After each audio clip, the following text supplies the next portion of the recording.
Siaran langsung, dialog luar studio Radio Republik Indonesia Ranai. Selamat mengikuti.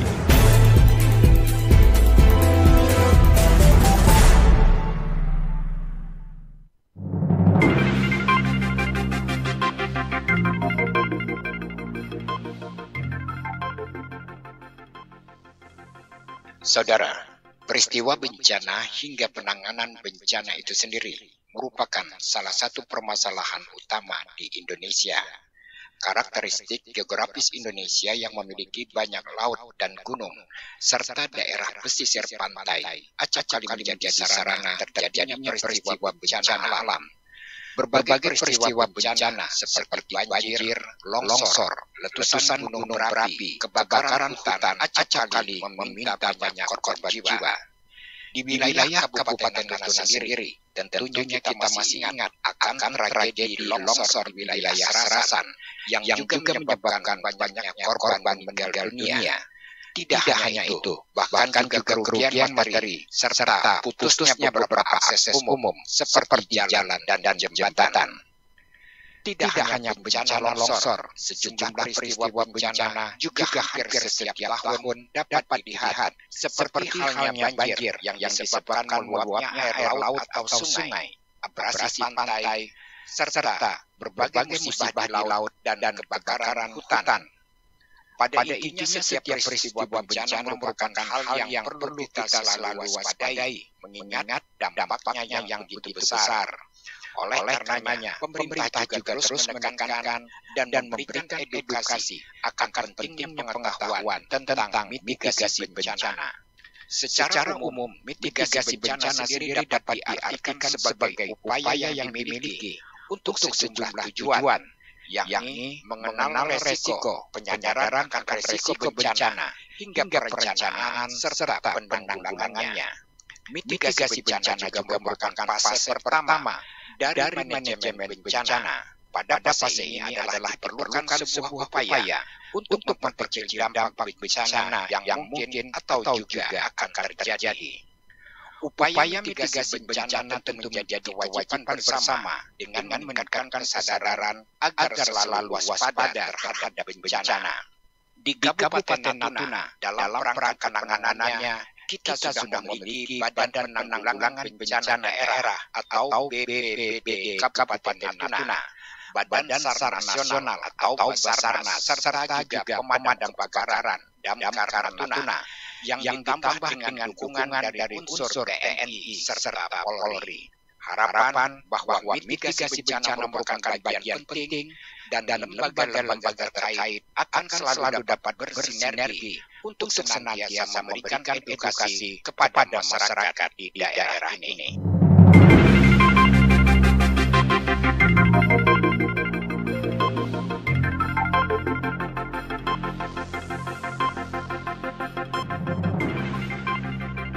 Assalamualaikum warahmatullahi wabarakatuh dan selamat pagi menjelang siang untuk pendengar Pro 1 dimanapun berada. Dan kembali di pagi ini kita menemani Anda di acara dialog interaktif luar studio dengan tema meningkatkan peran dan sinergitas dalam mitigasi bencana di Natuna. Dalam mengangkat tema ini kami mengundang dua narasumber, di antaranya ada Kakansar Natuna, Bapak Abdurrahman. Pagi menjelang siang, Pak. Kemudian ke Kalaksa BPBD Natuna, Bapak Raja Darmika. Apa kabar, Pak? Alhamdulillah, salam tangguh buat kita semua. Iya, lebih happy kayaknya Pak Abdurrahman ya, menjelang hari jadi SAR ke-52 ya. Kayaknya tahun ini lebih meriah Pak dari tahun-tahun sebelumnya. Boleh tahu tujuannya apa nih Pak? Sampai mendatangkan artis ya ke daerah. Ya, jadi memang HUT kita ini kita kolaborasikan bersinergi dengan hari jadinya HPN. Sudah itu menyusul hari jadinya Damkar.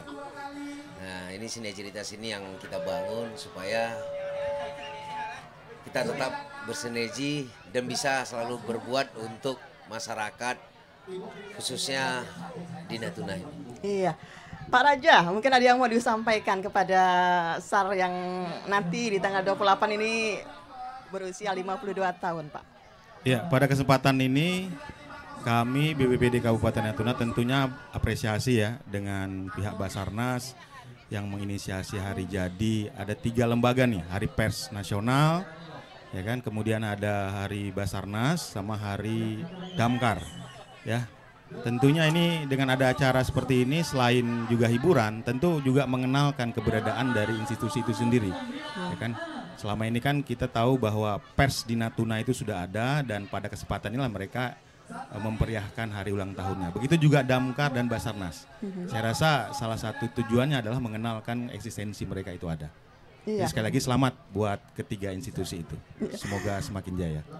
Nah, kita sampaikan juga ke pendengar saat ini masih ramai ya suasana di Pantai Piwang ini, di mana panitia masih melakukan pembagian door prize untuk para pengunjung yang pagi tadi sudah melaksanakan senam bersama ya Pak ya. Nah, antusias terlihat para pengunjung itu sangat menunggu-nunggu. Barangkali namanya ada yang disebutkan atau dipanggil ya, sehingga bisa menerima hadiah di hari yang spesial ini. Ya, kita pagi ini dialog bertema tentang meningkatkan peran dan sinergitas dalam mitigasi bencana di Natuna. Kalau kita merujuk lagi tahun lalu di mana kita mengalami bencana di Serasan, terlihat sekali kolaborasi yang handal dari setiap instansi dan juga pemerintah daerah dalam menangani musibah tersebut. Nah, terkait mitigasi bencana Pak, kita ingin tahu seberapa penting sih kita perlu melakukan mitigasi bencana? Silakan untuk Pak Sarnatuna atau juga Pak Raja dahulu. Oke, terima kasih. Nah, seberapa penting? Sangat penting sekali, ya. Itu saya tegaskan. Mitigasi bencana ini kan fase pencegahan. Iya. Ya, fase pencegahan di mana kita mengenal adanya bencana apa di sekitar kita, di sekeliling kita. Nah, oleh sebab itu budaya sadar bencana bukan hanya kepada petugas, tapi kepada seluruh masyarakat yang ada di Natuna, bahkan di Indonesia yang merupakan marketnya bencana, termasuk juga Natuna. Oleh sebab itu masyarakatlah yang harus lebih peduli. Ya, kalau kita sudah merupakan petugas, ya kan? Tapi kalau misalnya masyarakat sadar akan bencana di sekitar dia, maka tujuan kita untuk menurunkan resiko bencana itu akan tercapai. Jadi sinergitas kita bukan hanya kepada petugas, tapi bagaimana masyarakat juga mengambil peran sebagai pelaku untuk mencegah terjadinya bencana, sadar akan ada bencana yang akan terjadi, daerah rawan bencana di mana saja. Nah, itu paling penting disadari oleh masyarakat. Nah, seperti itu. Kalau untuk kantor Sarnatuna sendiri, perannya seperti apa Pak ketika ada suatu bencana di daerah? Ya, jadi memang saya setuju yang disampaikan Pak Raja Demika. Jadi terkait tentang bencana ini, mitigasi ini yang sangat penting sebenarnya pada saat fase pencegahan. Maka dari itu peran kita pada saat fase mitigasi ini, pencegahan ini, Basarnas itu kita selalu mensosialisasikan kepada seluruh masyarakat kita, khususnya di Natuna, program-program mendukung baik dari ke sekolah-sekolah, masyarakat, melakukan pembinaan-pembinaan seperti apa ketika ada kejadian ataupun bencana, hal-hal yang perlu dilakukan minimal untuk ya survive diri sendirilah, untuk pertahanan diri sendiri dan juga bisa menyelamatkan diri sendiri. Nah, memang yang disampaikan Pak Raja Demika, kesadaran dari masyarakat kita itu yang sangat besar perannya, karena kapasitas kita sebagai petugas masih minim di sini dibandingkan masyarakat Natuna yang cukup banyak, jadi belum berimbang gitu. Jadi ketika kesadaran ini kita tanamkan kepada masyarakat kita, nah ini sebenarnya sudah membantu kita para petugas, baik Basarnas, BPBD dan seluruh stakeholder yang terlibat di sini. Baik, kita ke Pak Raja Pak. Tadi Bapak sempat menyinggung tentang peran dari masyarakat nih Pak ya. Jadi kita ingin tahu juga nih seperti apa sebenarnya bagaimana cara mengedukasi masyarakat dalam melakukan mitigasi bencana Pak? Ya, kalau di BPBD itu ada yang namanya layanan informasi rawan bencana. Nah, kegiatan ini merupakan kegiatan meningkatkan pengetahuan dan keterampilan kepada masyarakat dengan cara sosialisasi, pelatihan kepada masyarakat-masyarakat di daerah rawan bencana agar mereka tahu bahwa itu ancamannya apa saja. Nah, memang BPBD baru masuk tahun ketiga nih ya. Ya. Jadi dengan keterbatasan anggaran, kemudian dengan keterbatasan keterampilan dari personil-personilnya juga, kemudian dengan keterbatasan baru banyak mengenal dengan institusi-institusi yang terkait dengan penanggulangan bencana baik tingkat provinsi dan nasional, kami akan mencoba bagaimana di tahun ketiga ini pertama penguatannya itu memang kepada petugas-petugas dulu. Supaya kita tahu kan daerah-daerah kepulauan. Nah, kami berharap nanti petugas-petugas yang misalnya ada di kecamatan, baik kecamatan dan desa, itu nanti akan kita latih. Mereka diberikan pemahaman-pemahaman terkait dengan apa yang harus dilakukan oleh setiap daerah-daerah yang pulau-pulau ini, misalnya Pulau Laut, Midai, Serasan, kemudian Subi, Pulau Panjang. Nah, itu kita nanti akan comot wakil-wakil supaya mereka menjadi agen dari penanggulangan bencana dalam khusus pencegahan. Sehingga nanti secara pelan-pelan masyarakat akan diberikan edukasi. Bahwa seperti sekarang nih kan, pihak Basarnas saya lihat sering rutin mengasih tahu kepada masyarakat terkait dengan kalau misalnya cuaca gelombang ekstrim terjadi, itu kalau melaut itu bawa pelampung, radio komunikasi, ya kan, kemudian kasih tahu mau kemana, bahkan koordinat kalau bisa perlu, sehingga kalau terjadi kemalangan, kecelakaan di laut, itu gampang kita menolongnya, gitu kan, seperti itu. Nah, kesadaran-kesadaran itu kan tidak bisa serta-merta tumbuh, harus kita edukasi terus-menerus sehingga menjadi suatu kebiasaan. Nah, muncullah nanti yang namanya budaya sadar bencana, ya kan, supaya masyarakat itu berperan aktif untuk menjadi orang-orang yang bukan hanya sebagai pelaku untuk mencegah bencana, minimal dia menyelamatkan diri sendiri. Nah, seperti itu. Nah, untuk kantor SAR sendiri gimana Pak? Dari tahun ke tahun gitu, upaya penanganan yang dilakukan, baik itu tentang kecelakaan di laut atau juga mungkin adanya bencana dan sebagainya, itu apa mengalami peningkatan korbannya atau menurun gitu Pak? Ya, alhamdulillah Natuna ini kita termasuk tingkat musibah kecelakaan di perairan khususnya itu kita sangat kecil ya. Memang di sini karena satu nelayan-nelayan kita ini nelayan yang memang harian, yang dia berangkat pagi pulang sore, yang tidak aktivitasnya terlalu tinggi, dan juga memang komunikasi kita dan juga masyarakat nelayan kita ini sudah mulai sadar di Natuna ini akan ya sering selalu kita berikan informasi ya Pak Raja ya terkait tentang informasi-informasi yang menyangkut tentang keselamatan. Dan juga peran kita di sini juga kita sering juga memberikan seperti edukasi kepada anak-anak kita di sekolah-sekolah melalui program Sargutu School yang mana baru-baru ini kita bersama-sama Damkar, BPBD, Basarnas melakukan pelatihan-pelatihan potensi yang mana kita ambil dari beberapa institusi dan juga masyarakat, dan juga ada program kita yang namanya pemasyarakatan SAR. Demikian, Pak. Iya, Pak Raja, kita tahu daerah kita kan daerah kepulauan ya Pak ya. Nah, barangkali dari BPBD sendiri sudah mempetakan data titik-titik rawan yang mungkin bisa menjadi tempat yang bisa dikatakan rawan terkait bencana. Bisa dijelaskan Pak? Jadi ini tahun 2022 BPBD baru berdiri, kami sudah mencoba menginventaris kejadian-kejadian yang bencana yang terjadi sebelum-sebelumnya. Data kita dapatkan dari Damkar sebelumnya. Nah, memang bencana yang paling banyak tercatat itu adalah kebakaran hutan dan lahan. Itu paling banyak. Nah, di tahun 2022 kami juga mencatat masih peringkat tertinggi adalah kebakaran hutan dan lahan yang sering terjadi. Ini berdasarkan kejadian ya. Nah, tahun 2023 kemarin itu tercatat juga kebakaran hutan dan lahan yang paling tinggi terjadi, ya kan? Tapi ada tren adanya penurunan. Nah, ini saya setuju dengan Pak Kepala Basarnas, Pak Rahman, bahwa adanya pengetahuan yang sudah tersampaikan kepada masyarakat sehingga masyarakat menyadari, sehingga dengan sendirinya kejadian itu ada tren menurun. Kalau saya mencoba mengingat-ingat, ya. kecelakaan di laut, kecelakaan di darat misalnya, kayak di gunung segala macam, itu trennya menurun. Kalau saya coba analisa, kenapa menurun? Pelaku-pelaku misalnya kapal-kapal laut, misalnya itu kan kalau berangkat itu kan harus melapor. Nah itu kan diperketat itu.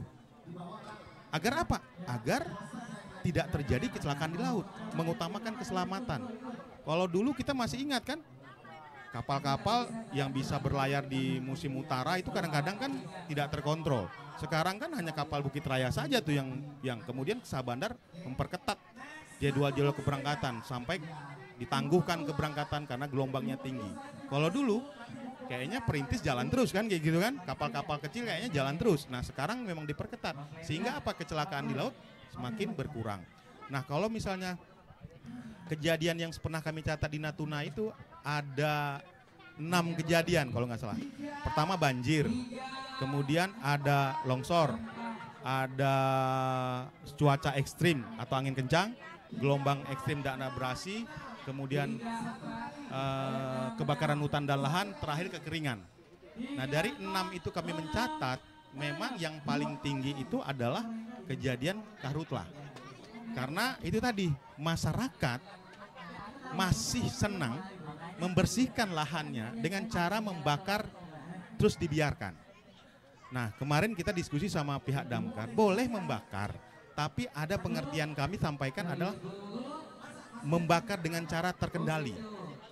Nah definisi membakar dengan cara terkendali itu pertama, lahan yang mau dibakar harus dibersihkan dulu. Kemudian sampah-sampahnya itu dikumpulkan dan dibakar, itu jangan ditinggalkan. Kemudian dibuat sekat-sekat. Kalau bisa sudah disiapkan itu air atau apa seandainya terjadi bencana kebakaran.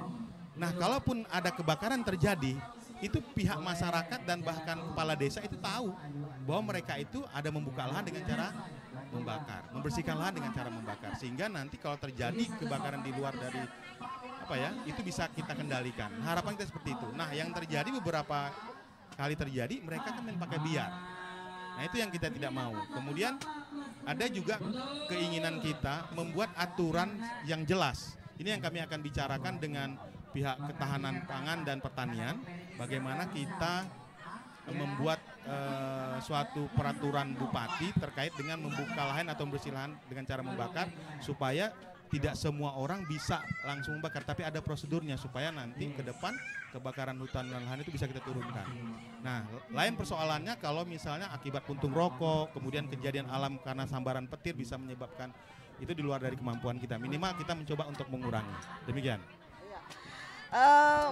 Tadi mitigasi bencana dilakukan, kolaborasi juga dengan beberapa instansi dilakukan. Di antaranya tadi edukasi kepada sekolah-sekolah ya Pak ya, juga Basarnas bersama beberapa dinas juga melakukannya. Nah, kita ingin tahu nih Pak, fasilitas atau sarana prasarana yang mendukung dari instansi atau juga BPBD sendiri dalam upaya penanganan bencana. Namun sebelumnya kita break sejenak dengan pesan-pesan berikut ini. RRI Digital. Nikmati kemudahan interaksi, partisipasi, dan kolaborasi dengan RRI Digital. Interaksi, dengar dan saksikan siaran langsung kami, daftarkan akun kamu, dan mulailah berinteraksi di setiap program dan konten kami. Partisipasi, kreasikan konten kamu dengan berita, podcast, vlog, film, musik, dan playlist. Kolaborasi, kami mengajak berbagai komunitas untuk berkembang bersama melalui digital platform. RRI Digital sekarang menghadirkan terobosan baru, workspace platform dan online learning platform dengan fasilitas-fasilitas unggulan, monitor impact dan outcome, meeting online, video conference, dan library. RRI Digital menghadirkan fitur-fitur untuk peningkatan interaksi, partisipasi, kolaborasi, workspace, dan learning. Yuk segera download RRI Digital.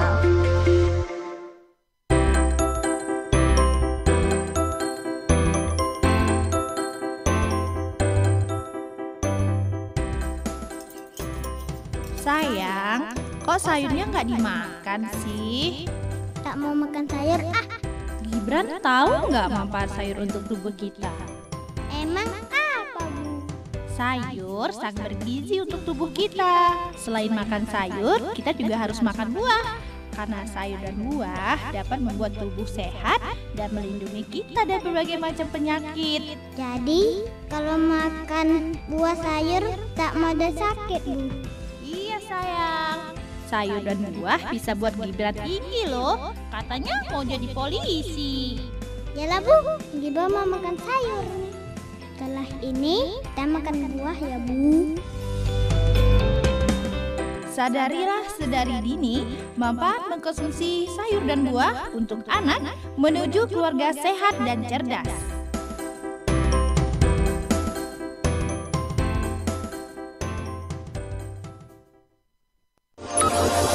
RRI Net, kami hadir dengan ragam informasi, dialog interaktif, dan hiburan.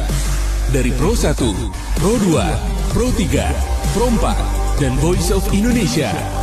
RRI Net di IndiHome TV, aplikasi RRI Digital, dan portal berita rri.co.id. RRI Net, tonton yang Anda dengar. RRI Net, tonton yang Anda dengar. Anda masih bersama kami dalam siaran langsung dialog luar studio Radio Republik Indonesia Ranai.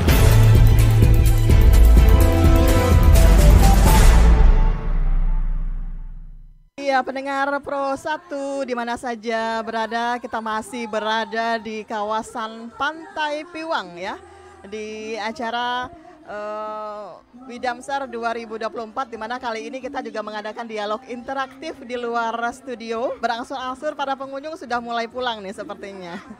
Dengan diantaranya sudah membawa bingkisan atau door prize yang ternyata beruntung ya dipanggil tadi.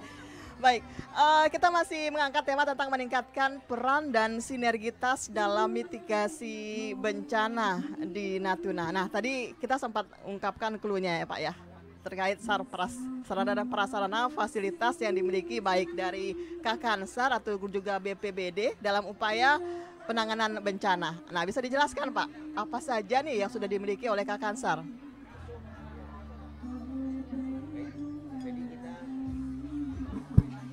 Halo.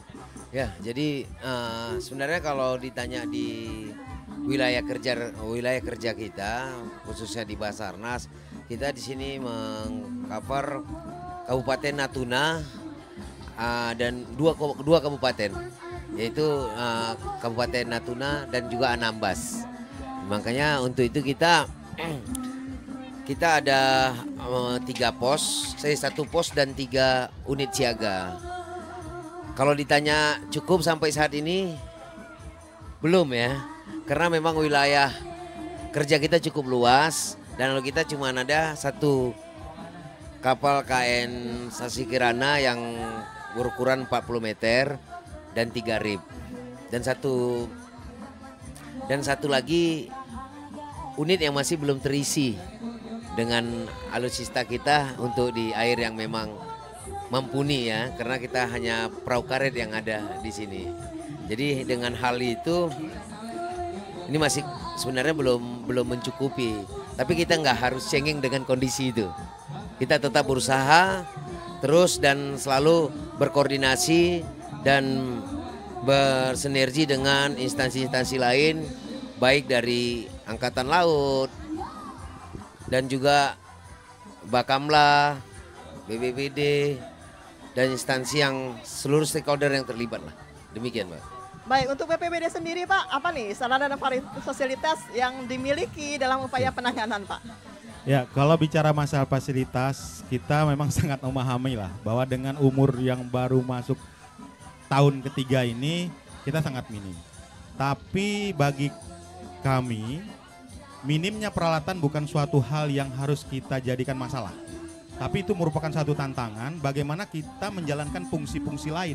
Contoh, dengan peralatan penyelamatan kita sangat minim, kalau misalnya ada orang yang hilang, orang yang celaka perlu diselamatkan, kami koordinasi dan minta bantuan kepada Basarnas. Kemudian kita juga minta bantu kepada Damkar misalnya seperti itu. Karena kita memang tidak memiliki peralatan yang mumpuni seperti itu. Begitu juga dengan personil. TNI Polri juga kita berdayakan gitu kan. Kita minta bantuan mereka. Contoh pemadaman kebakaran itu yang berada di kecamatan-kecamatan itu bukan anggota BPBD.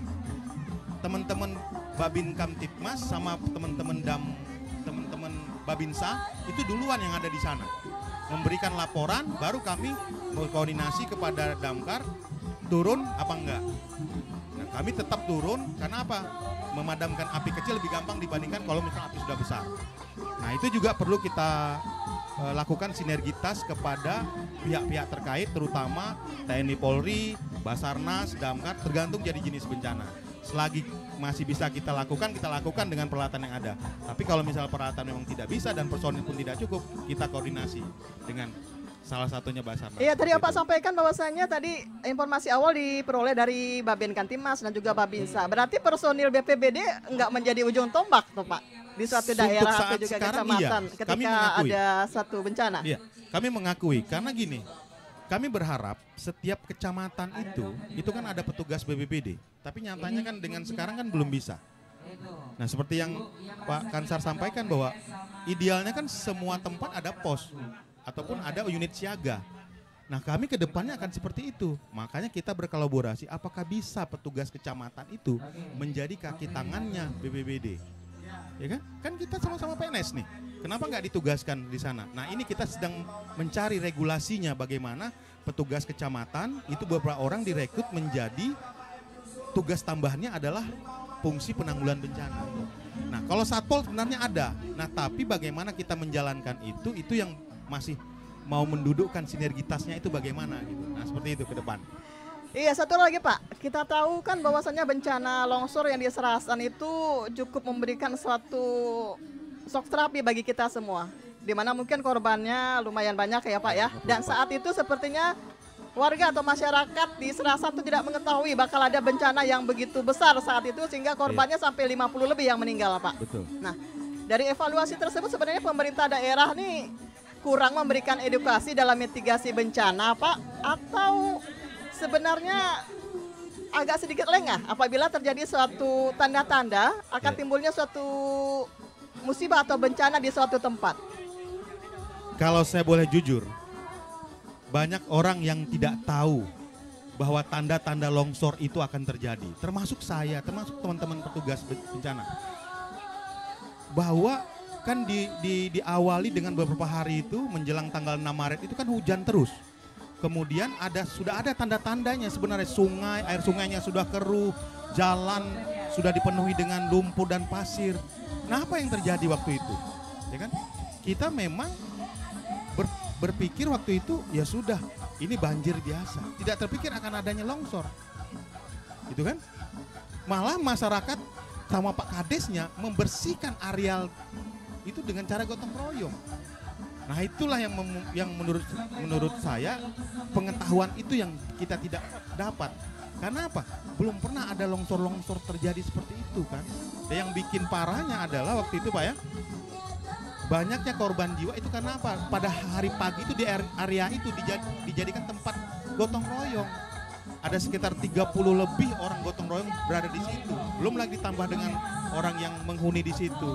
Jadi kesimpulan saya adalah pengetahuan itu memang kurang baik dari pemerintah, kami BPBD, kami juga baru kan seperti itu, dan masyarakat setempat. Nah, makanya saya sampaikan kepada pimpinan untuk segera membuat yang namanya kajian resiko bencana, kemudian rencana kontingensi, dan segala macamnya untuk mempersiapkan agar korban itu tidak terjadi. Nah, yang kita miris kan BNPB menyatakan bahwa bencana di Pulau Serasan itu, bencana longsor terutama, itu merupakan bencana yang paling parah. Karena apa? Korbannya itu 54 jiwa, paling tinggi se-Indonesia. Nah, ini akan menjadi catatan sejarah, jangan sampai Natuna terulang kembali. Ya kan? Maka oleh sebab itu kegiatan-kegiatan ke depan kami akan lebih kepada meningkatkan kesadaran masyarakat bahwa ancaman bencana itu ada dan selalu ada di sekitar kita. Demikian. Kita beralih ke Kak Kansar nih Pak. Tadi Bapak menyampaikan musibah yang terjadi, baik kecelakaan itu menurun ya Pak ya.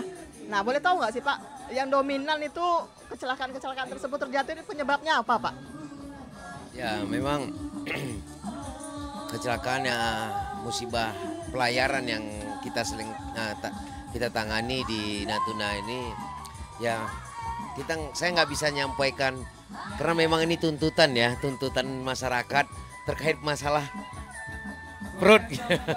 Karena memang kadang nelayan kita dengan cuaca yang sedikit ekstrim, dia memaksakan harus belayar kan gitu. Dan juga terkait tentang alat proteks ya, safety. Memang alat proteks ini bukan sesuatu yang nyaman, tapi aman. Ini yang harus kita pahami. Alat proteksi diri itu adalah alat yang tidak nyaman tapi aman. Nah, ini kesadaran-kesadaran ini yang belum tertanam. Makanya ada beberapa kejadian itu masyarakat kita yang kita selamatkan, terkadang dia terapung-apung dengan fibernya gitu. Sebenarnya kalau dia punya life jacket yang standby, nah ini bisa juga membantu. Nah, satu ya, kedua saya kesadaran, yang kedua itu terkait tentang yang saya sampaikan tadi, dengan cuaca yang begitu ekstrim mereka harus memaksakan karena memang ada tuntutan kebutuhan mereka yang memang harus mereka siapkan.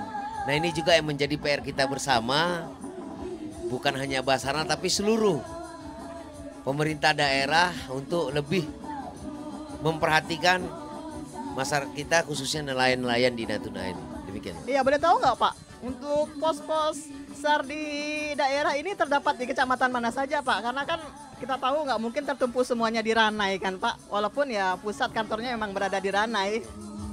Ya, kita memiliki 1 pos dan 3 unit siaga, yang mana 1 pos itu berada di Anambas dan unit siaga lainnya itu di Letung atau Jemaja, Pulau Laut dan Serasan. Demikian. Nah, upaya dari keselamatan dari masyarakat yang mungkin melaporkan itu Pak, dominannya ditemukan dalam keadaan selamat atau sudah meninggal Pak? Ini kan baru catatan ya, apakah karena personilnya datang memberikan bantuan pencarian itu terlambat atau bagaimana? Ya, alhamdulillah beberapa kejadian tahun ini, tahun yang di belakang, nah ini banyak masyarakat yang terkena musibah itu selamat. Dikarenakan tadi memang kita sering membangun komunikasi kepada masyarakat kita, nelayan-nelayan yang lain, manakala ada suatu insiden memberikan informasi. Berbuat apa kalau terjadi bencana, kepala desa seperti itu. Nah, minimal pengetahuan dulu lah kita berikan kepada mereka. Seperti itu.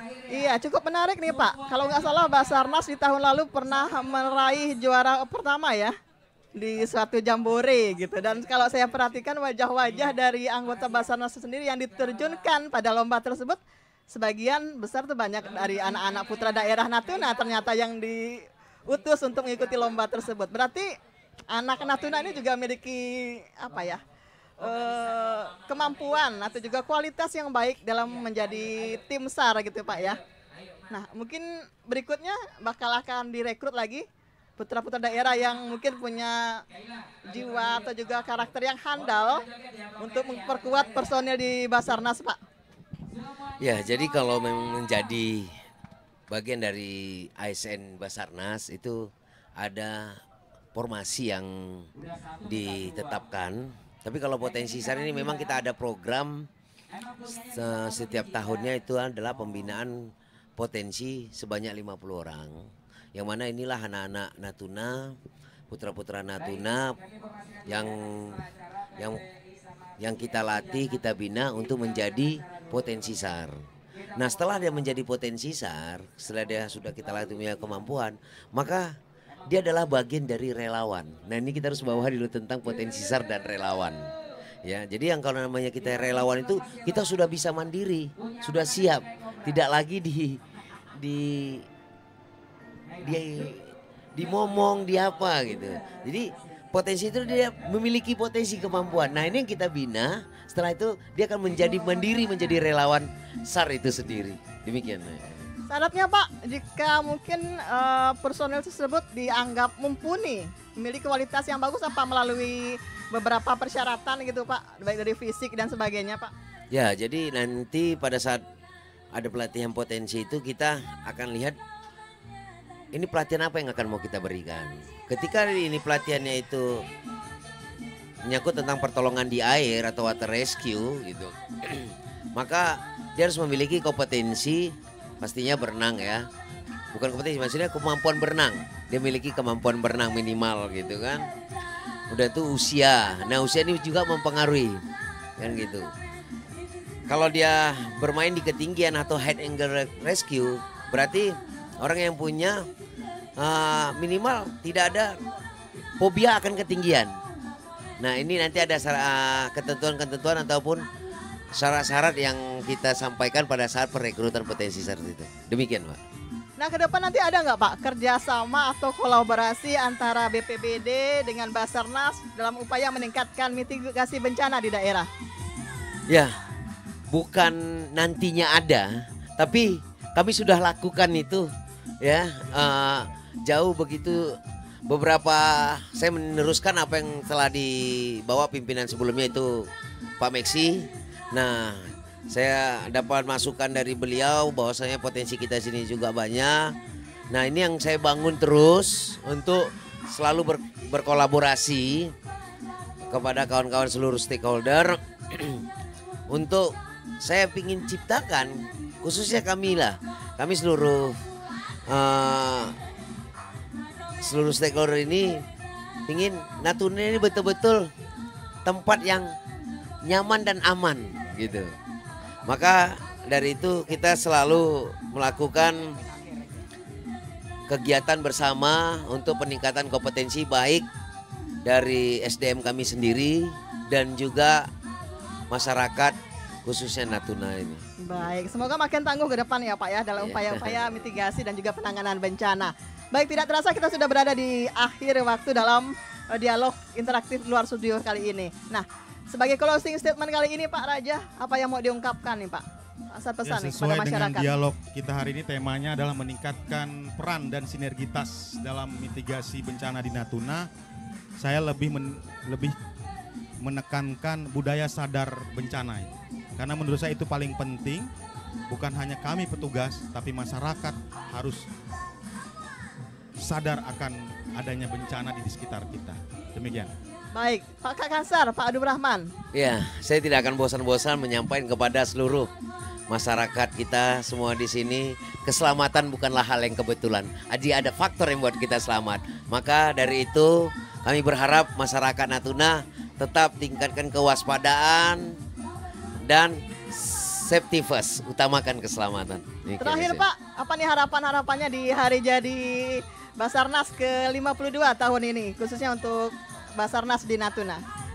Ya, harapan kami semakin solid lagi pada seluruh stakeholder, khususnya nih RRI yang banyak juga membantu kami ya untuk memberikan siar penyiaran kegiatan-kegiatan kami selama ini, dan juga seluruh pemerintah daerah, FKPD, OPD.